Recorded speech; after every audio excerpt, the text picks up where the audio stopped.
Hi guys, it's your boy Sam Mavita. Muli bwanji kwina kulikonse kumene muli. Musiku wa lero ndifuna ndikupaseni nkhani zingapo zimene za Musiku wa lero ndifuna ndikupaseni nkhani zingapo zimene zachitika mu masiku amene akungothawa chifukwa chakuti Chakwera anaitanisa nduna ya chitetezo cha nziko ndikukamfunsa mafunso kuti ndi chifukwa chani analephera kuiteteza anthu amene amachita ma demonstrations namiwa mwachisanzo kuphatikiza apopo ophunzira awiri kunzuzo amangidwa nkhani yake yokhuzana ndi kuba ndalama kugwiritsa ntchito makina like pa internet amene anakasokoneza mu shop mpaka nakupezeka kuti ku banki zawakhuza komanso kuphatikiza apopo munthu mmodzi mziko la Ukraine wagwidwa iyeyu amamenya nkhondo limodzi ndi gulu la asilikali koma kupezekano kuti iyeyo sanali waku Russia m'malo mwake iyeyo anali waku Nigeria funso ndikumati zinatheka bwanji ndi nkhani ngati ndi nkhani zina zambiri chimene ndingakupemphereni chakuti mukhale pomwepo. It's your boy Sam Mavita, tiyambe kunikira nkhani zonse in details. President Lazarus Chakwera anaitana komanso kukumana ndi nduna ya zachitetezo cha nziko pa ziwawa zimene zinachitika mu Juni makamaka apa pakhale pa 26 Juni mchaka cha 2025 mu mzinda wa Lilongwe pamene zigawenga za zikwanje zinaukira zionesero komanso ndi kusokoneza achitetezo cha nziko onse ali pomwepo. Poyankhulapo mlembi wa atolankhani ya president Anthony Kasonda anati president walankhula ndi nduna ya chitetezo cha nziko Ezekiel Chingoma ndi Monica Changanamuno. Iye anayankhula kuna kuti nduna ziwiri zonsezi zinaitanidwa kukayankhulapo kuti ndi chifukwa chani mpaka napanopa palibe olo ndi mmodzi amene wamangidwapo pa anthu onse amene amasokoneza.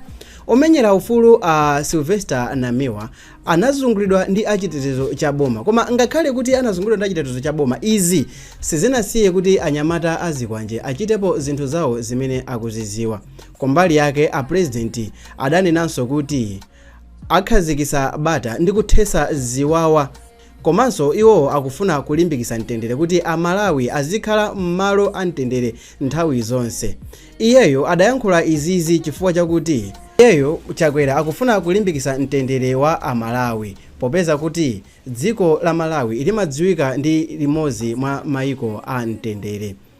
Komabe ngakhale kuti iyeyu padusa nthawi yayitali iye atachoka mziko la Nigeria ndikukhulupirira kuti anapasidwa bwinobwino malipoti achina chilichonse chimene chachitika koma mwina funso ndikumati ngati president wa dziko ndi chifukwa chani mpaka napanopa palibe aliyense amene wamangidwapo despite kuti anthu angapo mwina ngoyankhulapo kuti anthu amene ajawo zithunzi zawo ndi za clear akhonza kuchitidwa identify mpaka napanopa palibe wina aliyense amene wayankhulapo ende tikudziwa zimene IG anayankhula kuyankhula kuna kuti apolisi ali ndi ntchito zambiri tisamawapase mabizi pofuna kuti azikhalanso busy ndi zachitetezo pa nthawi ya ma demonstrations. Zigawenga zazikwanje zinabwera pa zionesero cha nzika zokhuzidwa ndi nkhani zokhuzana ndi zisankho zimene zibwere pa zimene zikubwera mziko muno mu mwezi wa September. Komabe ngakhale kuti anyamata azikwanjewa anabwera pamalo pamene panali asilikali amfuti panali apolisi amene anali ndi chitetezo chonse chokwanira palibe china chilichonse chimene asilikali a dziko anachita. Pali mafunso ambiri kumati mwina mwake anyamata azikwanje si opsa kwambiri koma mwina mwake munthu opsa kwambiri ndi amene akuwatuma anyamata azikwanjewa. Oh yeah. Yes. Amalawi so afera. Omaenea uzipanga muntu zake. Zikuti kutandize. Beze magobiri. Zona. Amalawi so muda. Ai so mufera. So mufera. Okay, now tentone nkhanina yachiwiri chifukwa chokuti ophunzira awiri amangidwa kunzuzo powaganizira kuti anaba ndalama yokwana 4 miliyoni kwacha kwa munthu wina opanga business. Apolisiwa anamanga ophunzira awiri pa mlandu wakuba ndalama zokwana 4 miliyoni kwacha kwa mwini wake wa Chisanga Complex Center mu mzinda wa Nzuzu. Wachiwiri kwa polisi ya Nzuzu Cecilia Mfune wasimikizira za kumangidwa kwa anthuwa ndipo iwo ati anthuwa ndi James Dulamoyo wa zaka 23 komanso Owen Nkulichi omwe amaphunzira pa skulu ina ya ukachenjede mderalo. Izi zinachitika pa 2 July pamene awiriwa akuti adagwirisa ntchito njira zachinyengo ku banki pogula zakudya ndi zakumwa za mtengo okwana 350,000 kwacha mu shopu imeneyi.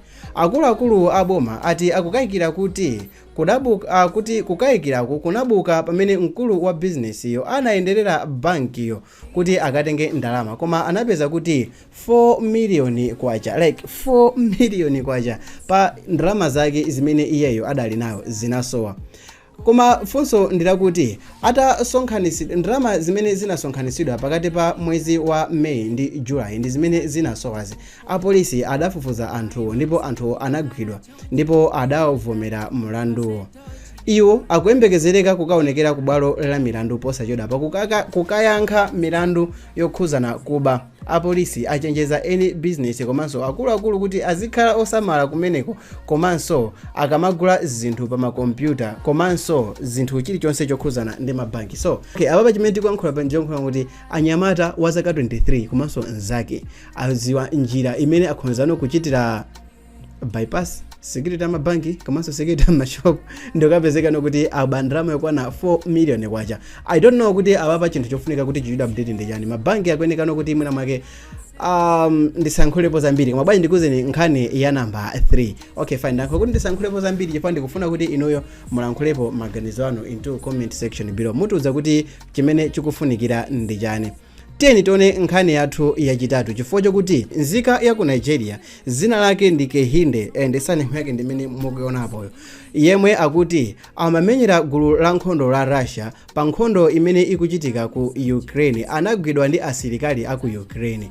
Iyeyu anagwidwa pa nthawi imene amamenyera kumbali ya Freedom of Russia Legion, gulu lopangidwa ndi asilikali a Russia amene akuthandiza Ukraine malingana ndi ma project a Ukraine okuti amene akumapanga zokuti I want to live. So project ya I want to live chimene chikumachitika ndi chonko kuno kuti anthu mukakhala m'magrupu like una kuti okay fine group la Russia pakakhala kuna kuti mwina munthu mmodzi wala anthu awiri akufuna kuti mwina make iwo sakufuna kumenya nawo like mozipereka kumbali yokhoza ndi Russia, chimene kumachitika ndi chonko kuno kuti akumachita okhamene surrender and akachita surrender mmanja mwa asilikali aku Ukraine akawaona sakumawaombera and sakumawapha akumawatenga bwino bwino ndikuwasiyanso kumbali ndikuwasiya malotetezeka kuti asabwerese ku dziko la Russia ulo asakumane ndi azinzawo a gulu la Russia. Gulu ili linapangidwa ndi asilikali aku Russia amene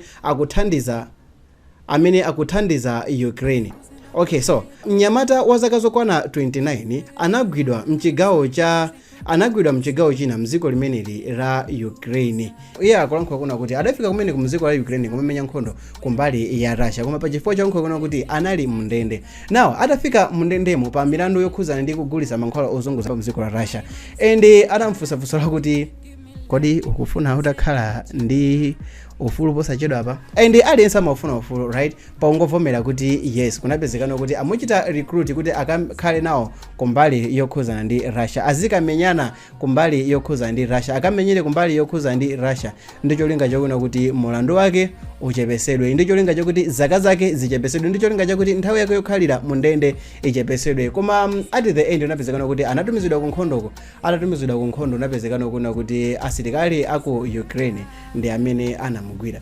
Tiyeni yankhula pamomveka bwino kuti asilikali a Ukraine akukhulupirira kuti pafupifupi asilikali ankhondo okwana 7,000 amene akumenyera nkhondo ya Russia si asilikali a Russia koma ndi asilikali ochokera maiko okwana 14 amene akupanga nawo timapercentage tochepa chimene ndi gulu la asilikali amene akumenyera ku nkhondo ya Russia. Chinthu chimodzi chomvetsa chisoni ndi chakuti ena amwe amene akumenyawa ndizokuti alibe skill na iliyonse yokhuza ndi nkhondo, akumangotengedwa kuchokera ku ndende kapena kuti mwina mwake aganizidwa kuti anapalamula timilandu and akukatengedwa ndi kukasidwa m'magulu okuti akamenye nawo nkhondo. It's a bad thing to happen kwa wina aliyense, koma tingolankhula kuna kuti zili bwino chifukwa chokuna kuti ku dziko lathu la Malawi ndi limodzi mwa maiko amtendere, koma ndi zinthu zimene zikumachitika nyamata zikwanje ndi mapanga zinthu zambiri zimafika kufunsana kuti kodi siku nalake sitizakhala North Korea ndi South Korea. Okay fine, so kwa amene mwayikonda video iyi ndipempha kuti muchite subscribe, kwa amene mwayikonda video muchite like, muchite comment, koma ndikufunseni funso lakuti mukuganizana kuti security kwambiri inachitidwa breach bad amene akulakwisa ndi ndani, awawa ammabanki kapena awawa ammashopu, kwa amene ndikutanthauza kwa achinyamata amene abaja. Is some Mavita here. Until the next video I'm gonna do it. I see you and mukumbukire kuchita like. Bye.